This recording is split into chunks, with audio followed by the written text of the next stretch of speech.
Batman, a série animada, é considerada por muitos como a melhor animação da DC, seja pela sua importância histórica ou pela qualidade técnica dos episódios. O desenho é celebrado como perfeito para todas as idades. Contudo, ainda era um desenho dos anos 90, e os roteiristas davam um jeito de colocar aquele momento que só adultos realmente iriam entender. E é isso que a gente vai falar no vídeo de hoje, os momentos adultos do Batman Animated Series. Sem perder mais tempo, vamos lá! Número 1, Roxy Rocket. No episódio A Última Tentação, somos apresentados a uma nova vilã para o Batman, chamada de Roxy Rocket. Essa é uma personagem criada pelo Bruce Timm e Paul Dini. E todo mundo conhece o histórico do Bruce Timm na hora de fazer designs de personagens femininas, não é não? O nome verdadeiro de Roxy Rocket é Roxane Sutton, uma dublê de Hollywood que adorava o risco do perigo.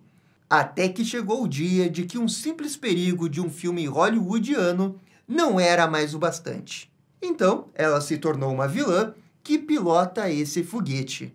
E ênfase na palavra pilota, porque em inglês o termo é ride, o que aqui a gente entra no território do duplo sentido adulto. Só que o ponto da Roxy não para por aqui, já que ela sente desejo pelo perigo. No clímax desse episódio, a Roxy, pilotando o foguete junto com o Batman, leva eles para bater numa montanha. Só que no momento da adrenalina, ela com certeza ficou um pouco animada demais, como a gente pode ver nessa cena. A Roxy ainda apareceria no episódio do Superman Animated Series, e lá novamente teríamos outras piadas envolvendo ela e o seu foguete. Olha só que corpo!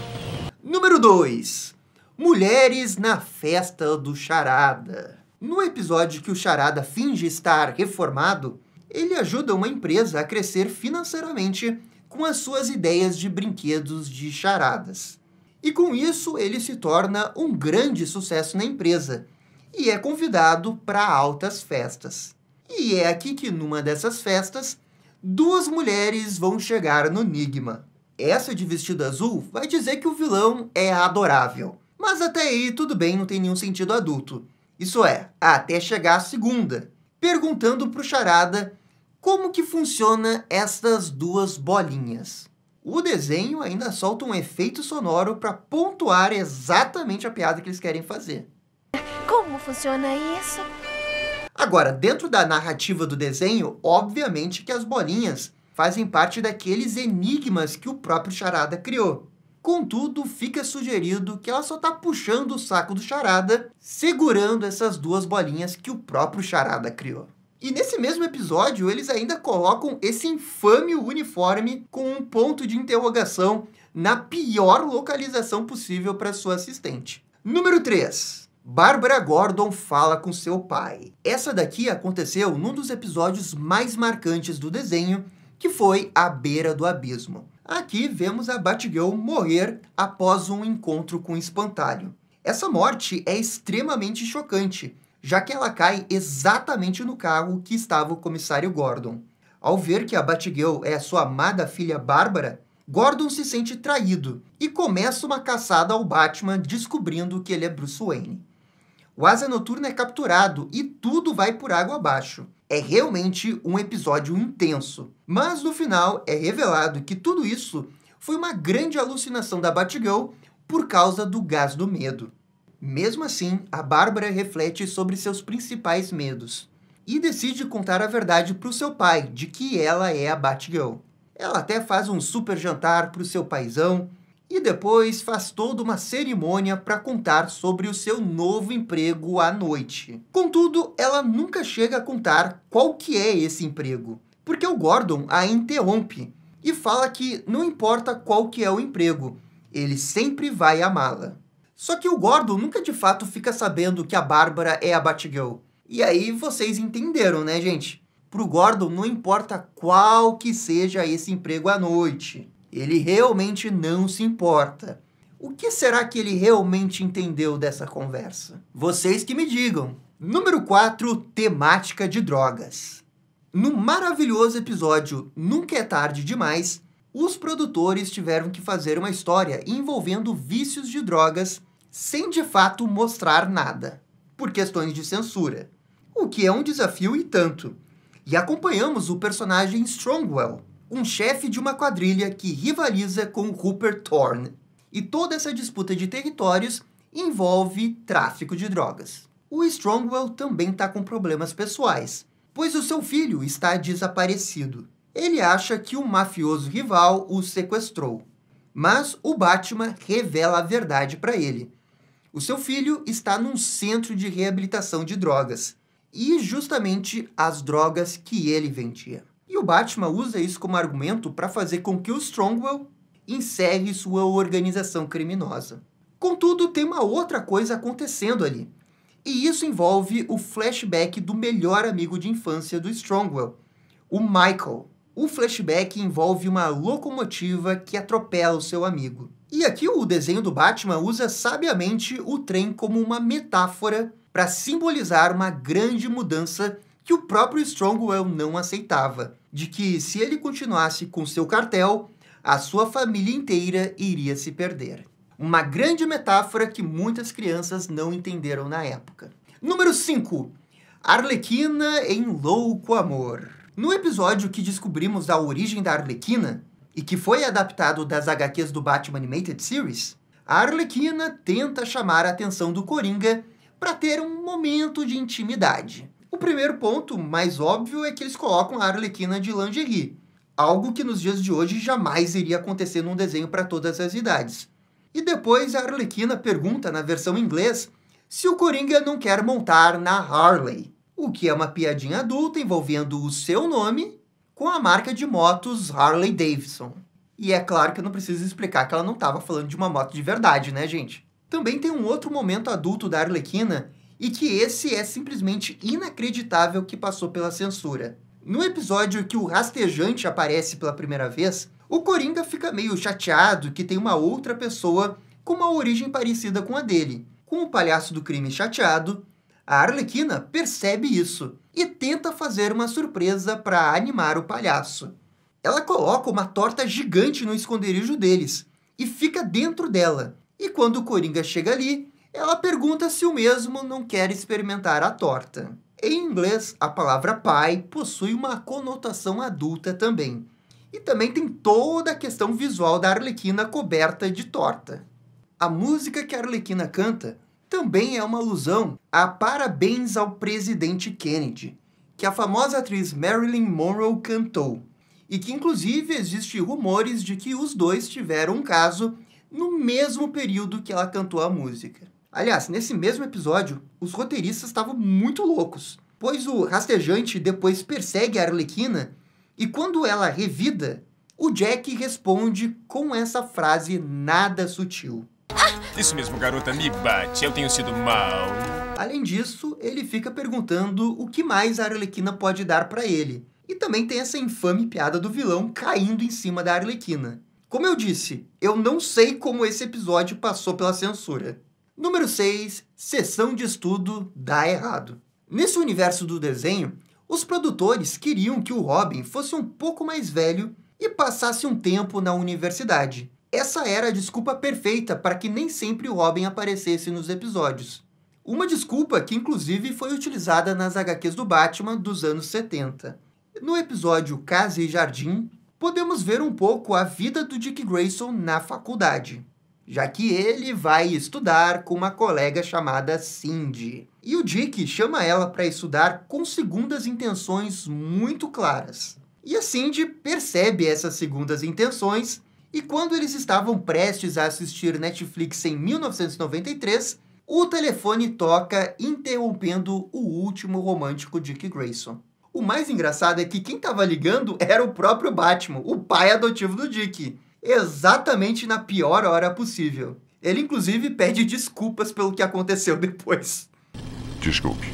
Preciso que investigue um professor da faculdade. Clima quente com Selina Kyle. No primeiro episódio que a Mulher Gato aparece, chamado A Gata e Suas Garras, o Batman surge para interromper um roubo da vilã. Mas ao ver o Batman pela primeira vez, A Selina não esconde a sua animação, deixando muito claro que achou o Batman muito bonito, para dizer o mínimo.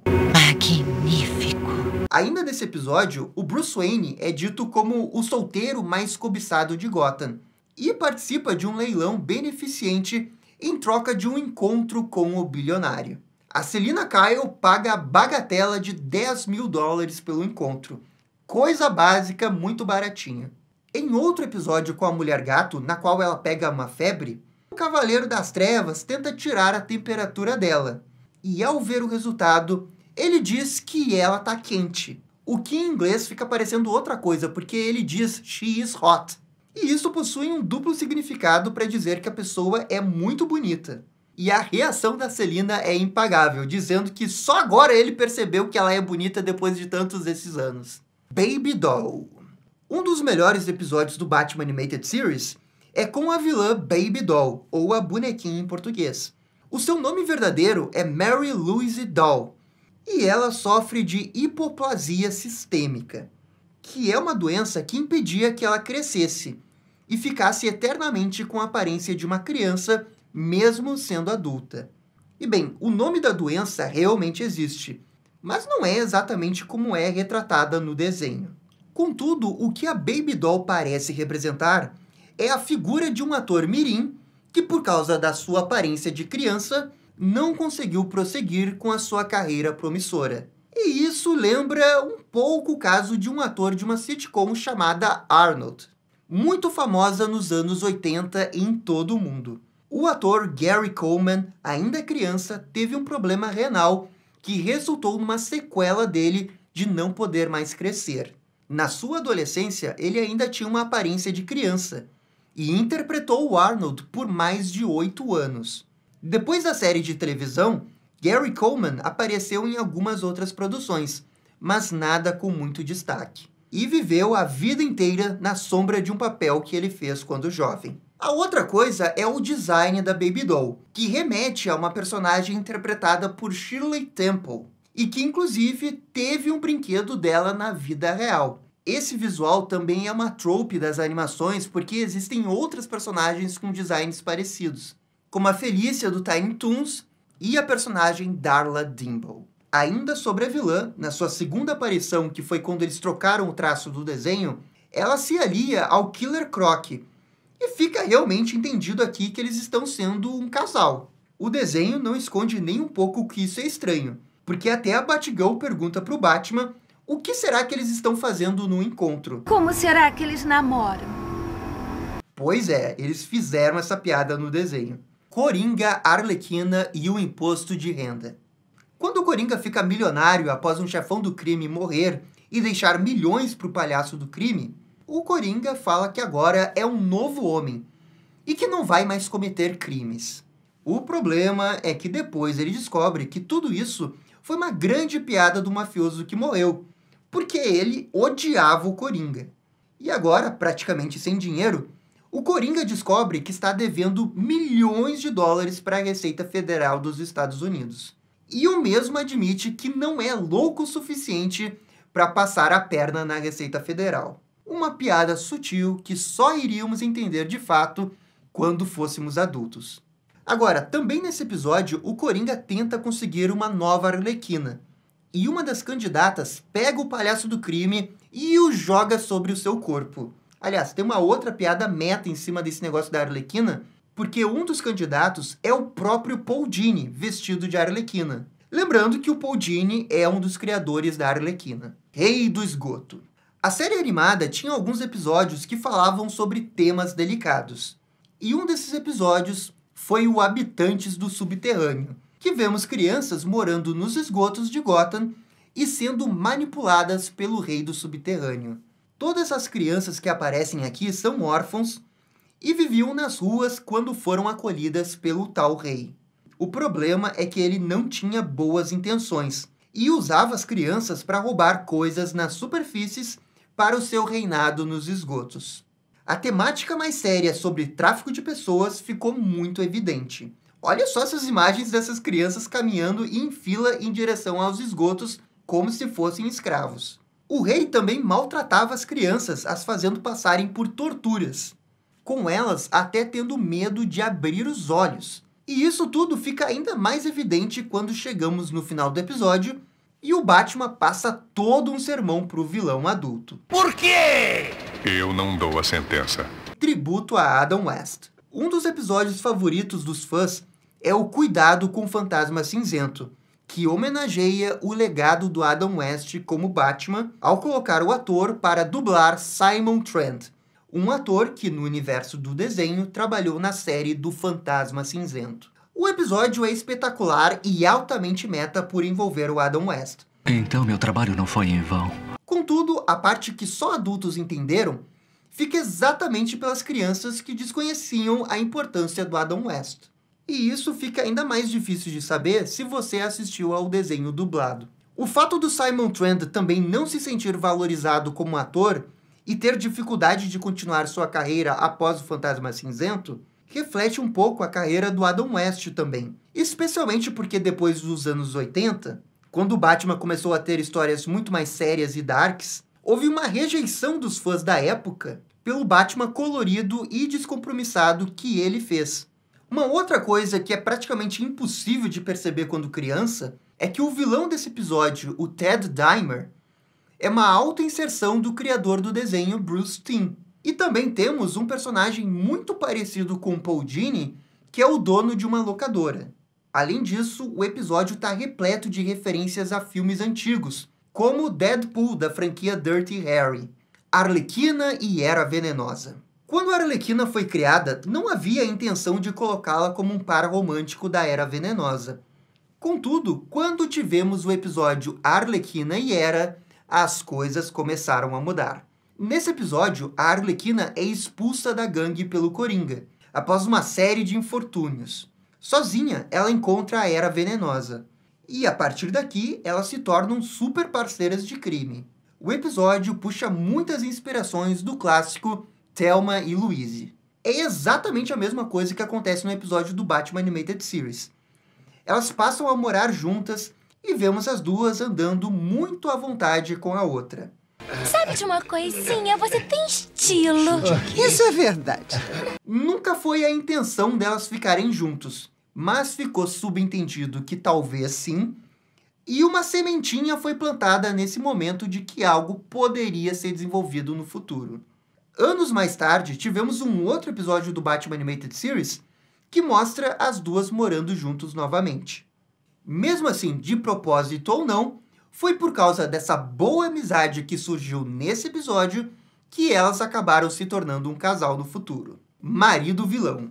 Esse é um daqueles episódios que ninguém lembra, mas é profundamente temático. Um homem chamado Lloyd tem um traje que pode ficar invisível. E o episódio já começa com ele visitando uma menina e fazendo ela acreditar que é um amigo imaginário, que ele é o pai da menina. Ele não pode mais ver sua filha por decisão de um tribunal, por causa dos seus crimes, e agora tenta de alguma forma convencê-la usando a sua invencibilidade para roubar ela da sua mãe. Ele tenta fazer isso com presentes, mas é claro que ele está manipulando a menina, que é inocente e não entende o quanto que o seu pai é perigoso. Esse episódio é uma grande metáfora para aqueles relacionamentos em que o homem não aceita que terminou e fica perseguindo a parceira a todo momento. No episódio, ele tem como desculpa querer ficar com a filha que tanto ama, mas o ponto todo é que ele é perigoso e coloca sua filha em perigo também sem perceber. Bruce Wayne, galã de Gotham. O desenho realmente se esforçou para transformar o Bruce Wayne no solteiro mais cobiçado de Gotham. Isso acontece em diversos episódios e sempre através de pequenos diálogos envolvendo Bruce e outras pessoas. Mas no episódio Coração de Aço, o Batman investiga o que Carl Rowson está fazendo. Ele é um gênio da cibernética e criou clones androides perfeitos de alguns personagens. Assim, o Bruce, para conseguir algumas informações sobre ele, marca um encontro com sua assistente. Conversando com Lucius Fox sobre isso, ele diz que o Bruce tentará tirar a informação dela. E até aqui parece um diálogo sem muita conotação adulta, mas isso é porque dublado se perdeu a palavra squeeze. que é o termo que o Fox usa para se referir ao que o Bruce Wayne vai fazer com a assistente de noite. E essa é uma palavra frequentemente usada para piadinhas adultas e outras atividades. O Bruce, ao perceber a malícia do Lucius Fox, diz que squeeze não é realmente a melhor das palavras do que ele pretende fazer à noite. E esse foi o vídeo dos momentos adultos de Batman Animated Series. E aí, gostaram? Não gostaram? Deixem suas opiniões nos comentários. E se curtiram o vídeo, deixe aquele joinha e inscreva-se no canal para ficar sabendo absolutamente tudo sobre Batman. Obrigado, gente, e até a próxima. Tchau, tchau.